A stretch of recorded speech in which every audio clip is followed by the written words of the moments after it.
اعوذ باللہ من الشیطان الرجیم بسم اللہ الرحمن الرحیم والمطلقات یتربصن بانفسہن ثلاثۃ قروء ولا یحل لہن ان یکتمن ما خلق اللہ فی ارحامہن ان کن یؤمن باللہ والیوم الآخر وبعولتہن احق بردہن فی ذلک ان ارادوا اصلاحا ولہن مثل الذی علیہن بالمعروف وللرجال علیہن درجہ واللہ عزیز حکیم۔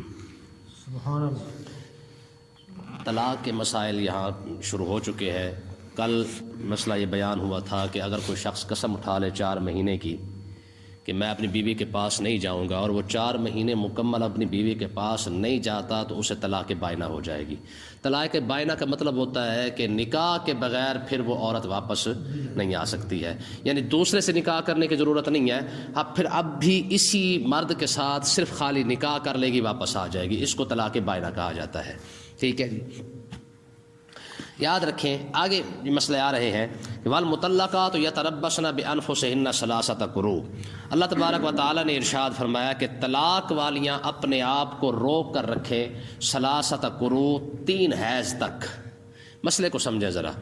عورت کو جو ماہواری آتی ہے، اگر کسی شخص نے ماہواری سے پہلے جو طہر کے ایام ہوتے ہیں یعنی پاکیزگی کے جو دن ہوتے ہیں، اگر کسی مرد نے کسی عورت کو پاکیزگی کے دنوں کے اندر طلاق دے دی ہے تو اب احناف کے نزدیک مسئلہ یہ ہے، یعنی حنفیوں کے نزدیک امام اعظم ابو حنیفہ فرماتے ہیں کہ وہ 3 حیض یعنی 3 جو ماہواری کے ایام ہیں، پہلے مہینے کے، دوسرے کے، تیسرے کے، 3 مہینے وہ گزارے گی۔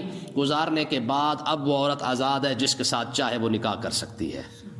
3 مہینے اپنے آپ کو روک کے رکھے، یعنی جس عورت کو 3 طلاقیں ہو چکی ہیں اب 3 مہینے وہ انتظار کرے، 3 مہینے اس کی عدت ہے۔ جیسے تیسرا حیض، تیسری ماہواری ختم ہوگی، اس دن کے بعد اسے اجازت ہوگی وہ جس کے ساتھ چاہے وہ نکاح کر سکتی ہے۔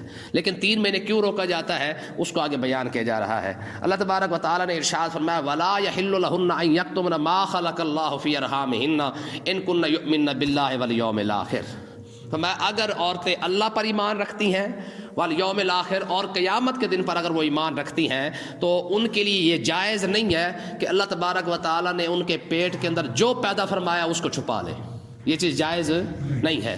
یاد رکھیں عدت ہوتی کس لیے ہے، پہلے اسی بات کو سمجھیں کہ جب عورت کو طلاقیں ہو جاتی ہیں تو اللہ تبارک و تعالی نے فرمایا کہ 3 مہینے تک اپنے آپ کو روک لے۔ اگر تو 3 مہینے کے اندر اندر اس کا حمل ظاہر ہو جائے گا تو پھر تو اس کی جو عدت ہے وہ اس وقت تک بڑھ جائے گی جب بچہ پیدا ہوگا، تب جا کے عدت مکمل ہوگی۔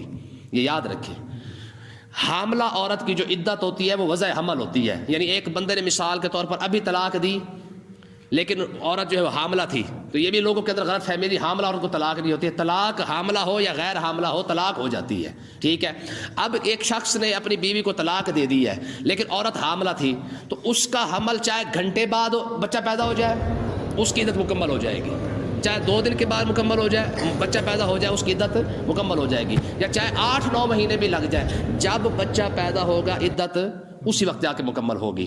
ہاں جو غیر حاملہ ہے جس کو حمل نہیں ہے اس کی عدت جو 3 مہینے ہے، تو اس لیے اللہ تبارک و تعالی نے فرمایا جو جب عورتوں کو طلاق ہو جائے تو وہ 3 مہینے یعنی 3 حیض اپنے آپ کو روک کے رکھے۔ اگر ان کو 3 ماہواریاں آ جاتی ہیں تو اس کا مطلب یہ ہے کہ وہ حاملہ نہیں ہے، تیسری ماہواری کے بعد جو ہے وہ عورت سے جس سے چاہے گی پھر نکاح کر لے گی۔ اب اگر کسی عورت کو طلاق ہوئی اور وہ حاملہ تھی تو اللہ تبارک و تعالیٰ نے ان حاملہ عورتوں کے لیے فرمایا کہ اب عورت کے لیے یہ جائز نہیں ہے کہ وہ اپنے آپ کو چھپا لے، اپنے پیٹ کو چھپا لے۔ ٹھیک، ہاں جی، تو یاد رکھیں بچے کو ضائع کرنا بھی تو قتل ہے۔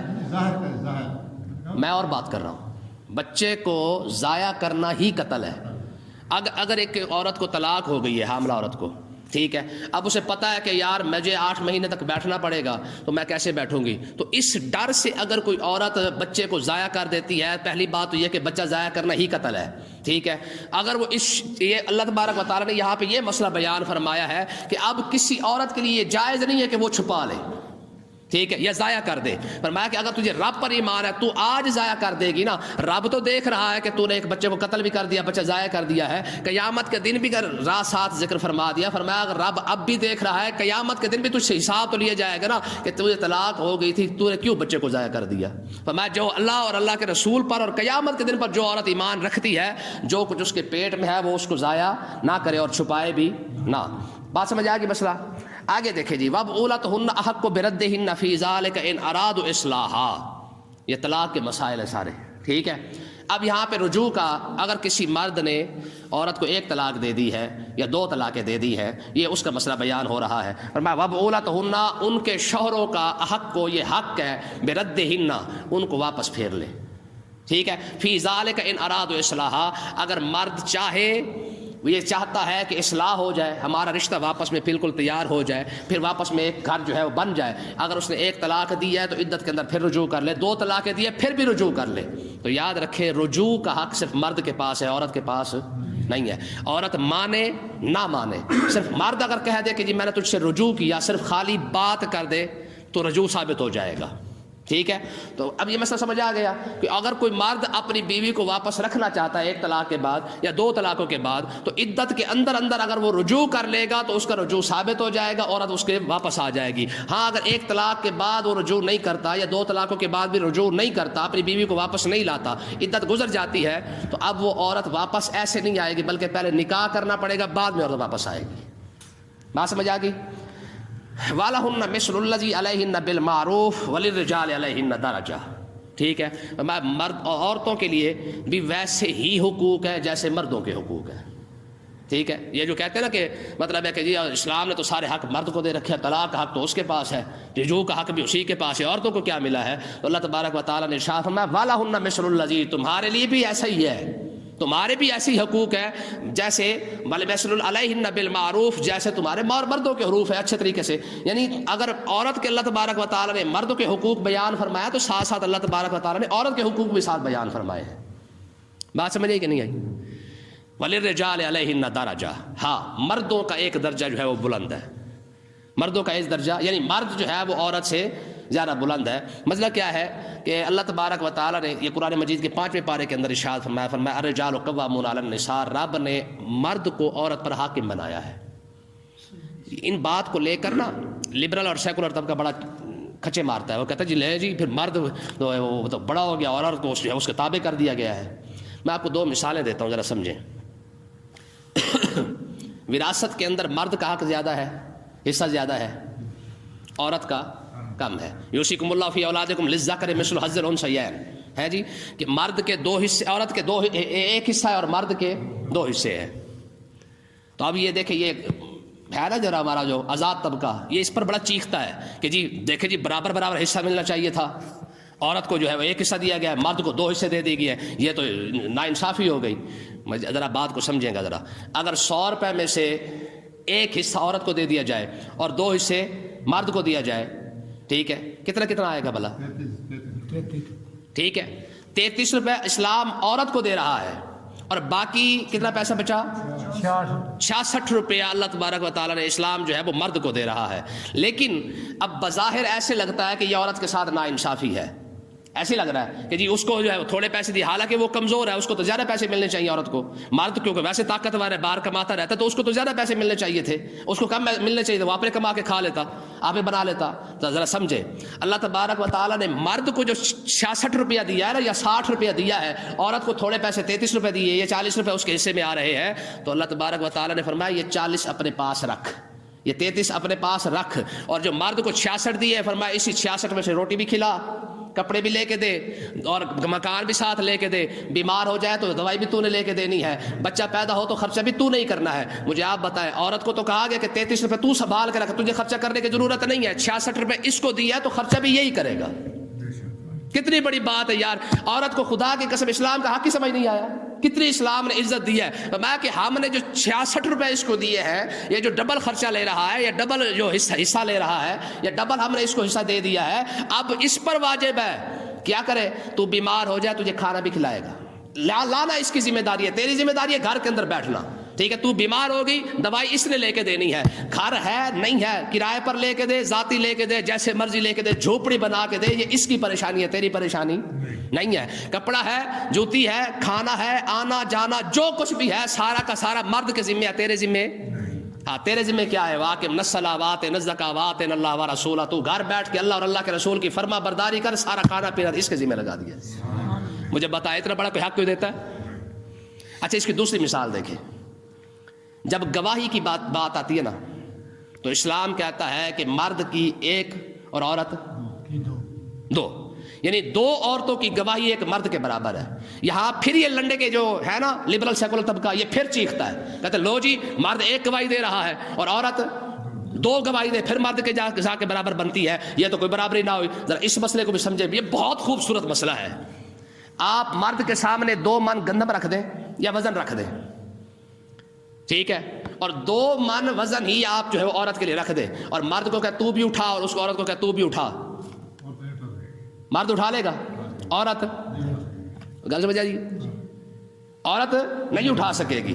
اب گواہی کسی کے حق میں گواہی دینا یہ کوئی عام بات نہیں ہے، دنیا میں بھی اس کی پکڑ ہو سکتی ہے، آخرت میں بھی اس کی پکڑ ہو سکتی ہے۔ تو اللہ تبارک و تعالیٰ نے اس صنف نازک کی کتنی بھی جو ہے وہ اللہ تبارک و تعالیٰ نے اس پر کرم فرمایا ہے۔ میں بار بار آپ کو کہتا ہوں جتنے احسان اللہ تعالیٰ نے عورت پر کیے خدا کی قسم میں کوئی سوچ بھی نہیں سکتا ہے۔ اسلام نے کیا کہا؟ فرمایا جب گواہی دینے کی باری آئی فرمایا کوئی بات نہیں، یہ نازک ہے، ایسا نہ ہو کہ اس پر زیادہ بوجھ آ جائے۔ اب کیا ہو اگر آپ 20 کلو وزن کو جو ہے وہ 10 پر بانٹ دیں اور 2 عورتوں کو کہا جب اٹھا لو، اٹھا لیں گی نا، ٹھیک ہے۔ اور مرد کو کیا کہا گیا؟ فرمایا 20 کلو تو نے اکیلا اٹھانا ہے، من تو نے اکیلا اٹھانا ہے۔ عورتوں کی بات یہ فرمایا کوئی بات نہیں، تم 20 کلو کر لو۔ کتنا خوبصورت بات ہے یار اسلام کی۔ گواہی کی بات آئی ہے تو آدھے آدھے بانٹ دیا گیا ہے، اور مرد کو کہا گیا پورا پورا اٹھا۔ حصے بے شک اس کو 2 دیے ہیں، لیکن اس کے باوجود فرمایا خرچہ بھی سارا تو کر۔ بھی عورت کو سمجھنا ہے کہ جناب ہمیں حق چاہیے اور ہمیں آزادی چاہیے۔ اسلام نے کہا کہ منصلاوات نزکاوات اللہ و رسولہ، فرمایا تو گھر میں بیٹھ کے صرف اللہ اور اللہ کے رسول کی فرما برداری کر، ٹھیک ہے۔ تیرے ذمہ صرف اتنا ہے آکے من الصلاۃ، تو نماز پڑھ، تیرے ذمہ اتنا آتے نزکا، اگر تیرے پاس پیسہ ہے تو چپ کر کے اپنی زکات نکال دے، آتے اللہ و آتے الرسول، آتے اللہ و رسولہ، تو اللہ اور اللہ کے رسول کی فرما برداری کرتے جا۔ تیرے کھانے کا ذمہ بھی ہم نے کسی اور کے لگا دیا ہے، شوہر ہے تو وہ کما کے لائے گا، بیٹا ہے تو وہ کما کے لائے گا، بھائی ہے تو وہ کما کے لائے گا، تجھے باہر جانے کی ضرورت نہیں ہے۔ ایک عورت گئی ایک بابے کے پاس، کہا جی یہ تو کوئی بات نہ ہوئی، مجھے ایک مرد کے تابع کر دیا گیا ہے، مجھے ایک عورت کا مرد کا غلام بنا دیا گیا ہے۔ تو بزرگوں نے فرمایا اچھا پھر؟ کہا جی یہ تو انصاف نہ ہوا کہ اللہ تبارک و تعالیٰ نے فرمایا جی عورتیں مردوں کے تابع ہے، مرد حاکم بن گئے ہمارے اوپر، تو انصاف کہاں ہے؟ تو بزرگوں نے فرمایا مجھے یہ بتا تیرے کتنے بیٹے ہیں؟ کہا جی 3۔ تو بزرگوں نے فرمایا پھر تجھے شرم نہیں آئی ہے؟ تجھے رب نے ایک مرد کی تابع داری کا حکم دیا اور 3 مردوں کو رب نے تیری تابع داری میں لگا رکھا ہے۔ تجھے تو ایک مرد کا کہا ہے نا کہ تو اس کی تابع داری کر، اور 3 مردوں کو رب نے اٹھا کے تیری ذمہ داری لگا دی ہے۔ یار پیدا ہوئی ہے تو باپ کی ذمہ داری ہے، تھوڑی سی بڑی ہوئی ہے بھائی کی ذمہ داری ہے، پھر بڑی ہوئی ہے شوہر کی ذمہ داری ہے، پھر بڑی ہوئی ہے اب بچوں کی ذمہ داری ہے، ساری کی ساری ذمہ داری عورت کی اٹھا کے مردوں کے کندھوں پہ رکھ دی گئی ہے۔ تجھے تو کچھ بھی نہیں کرنا پڑا، اتنا ہی کہا گیا نا کہ یار گھر میں بیٹھ کے اللہ اللہ کر اور اپنے گھر والوں کی حفاظت کر، ٹھیک ہے جی۔ دور جاہلیت کے اندر ایک خاتون کی شادی ہوئی تو بڑی دنا اور سیاਣੀ خاتون تھی، ٹھیک نا۔ جب وہ رخصتی ہونے لگی نا تو ماں نے ایک بات کی، اس نے کہا بھی 10 ویسے باتیں کی اس نے، تو مجھے ایک بات یاد ہے، 2-3 باتیں۔ اس نے کہا اگر تو اپنے مرد کو اپنا غلام بنانا چاہتی ہے نا، نسخہ تجھے میں بتاتی ہوں، تیرا مرد تیرا غلام بن جائے گا۔ کہا جی بتائے؟ میں کہا بیٹا تو ویسے سمجھدار ہے لیکن میں تجھے یاد دہانے کے لیے نصیحت کر رہی ہوں۔ کیا؟ میں کہ ان کان لہو آمتن، اس طرح کر کے الفاظ ہے، کانت لہو آمتن کان لہو عبدن شیکن، فرمایا تو اس کی غلام بن جا، تو اس کی لونڈی بن جا، وہ خود بخود تیرا غلام بن جائے گا۔ یہ نسخہ ہے۔ آج صرف ایک نسخہ چاہیے، تویز لیں گی تو صرف اسی بات کے جی مرد تھلے لگ جائے، بھائی مرد کے بھی تھلے لگتا ہے، زبان نہیں میٹھی کرنی ہے۔ دیکھیں نا جی ایک بندے کی خدمت ہی تو کرنی تھی نا، جب وہ نہیں ہو سکی تو باہر جا کے تویزوں پر جتنا زور لگاتی ہے، کاش کے مرد کی فرما برداری میں اتنا زور لگا دیتی۔ تو اس ماں نے کہا فرمایا ایک تو اس طرح کام کر، تو اس کی لونڈی بن جا، وہ خود بخود تیرا غلام بن جائے گا، اور دوسرا میں اس کے آس پاس جتنے لوگ رہتے ہیں ان کے کھانے کا تو خیال کرنا، خود بخود تیرے آگے پیچھے لگا پھرے گا.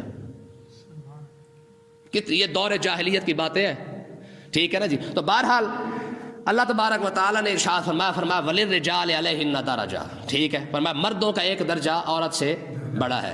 کیوں بڑا ہے؟ صرف تیری حفاظت کی خاطر ہے. اس لیے بڑا ہے کہ تجھے کوئی تکلیف نہ آئے، اس لیے تیرے آگے آگے ہے کہ تاکہ تیرے لیے رستہ صاف ہو سکے. ٹھیک ہے نا جی. واللہ عزیز الحکیم، اللہ تعالیٰ غالب بھی ہے اور حکمت والا بھی ہے. رب بہتر جانتا ہے کہ کس کو کتنا حق دینا ہے اور کتنا حق نہیں دینا ہے. رب نے اگر رجوع کا حق مرد کو دیا ہے، طلاق کا حق بھی مرد کو دیا ہے، کیوں دیا ہے؟ عورت کو کیوں نہیں دیا؟ اگر عورت کو حق طلاق کا مل جائے تو ایک دہاڑی کے اندر 1000 بار طلاق دے دے.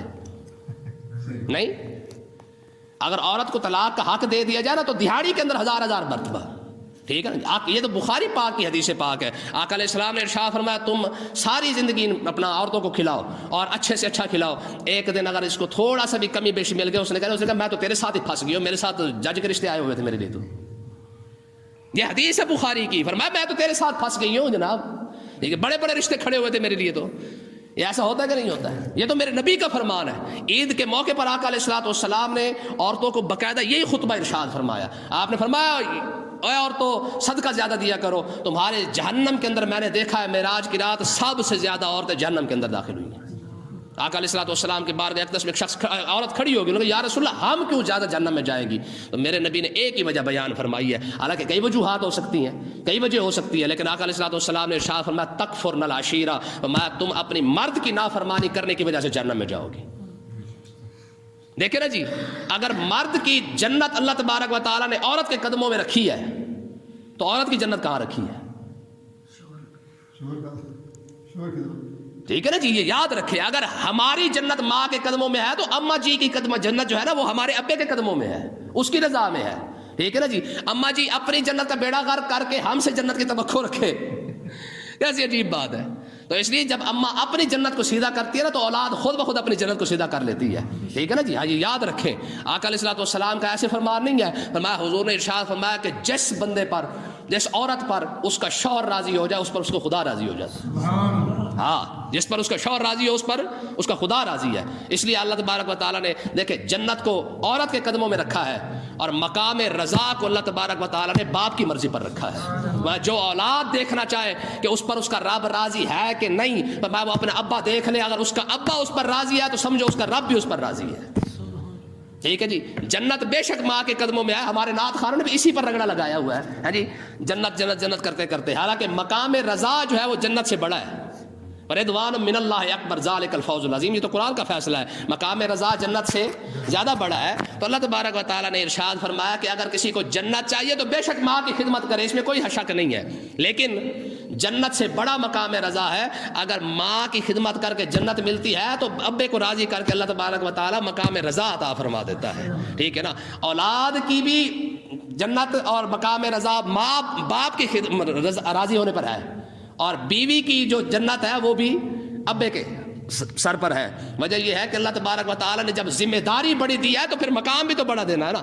یہ تو اصول میں آپ کو بتاتا رہتا ہوں کہ جب مقام بڑا ہوگا تو ذمہ داری بھی بڑی ہوگی. اگر اللہ تعالیٰ نے مرد کی ذمہ داریاں زیادہ لگائی ہیں نا، یہ بھی کر یہ بھی کر یہ بھی کر یہ بھی کر، تو اللہ تبارک و تعالیٰ نے مقام بھی تو اتنا بڑا رکھا ہے نا.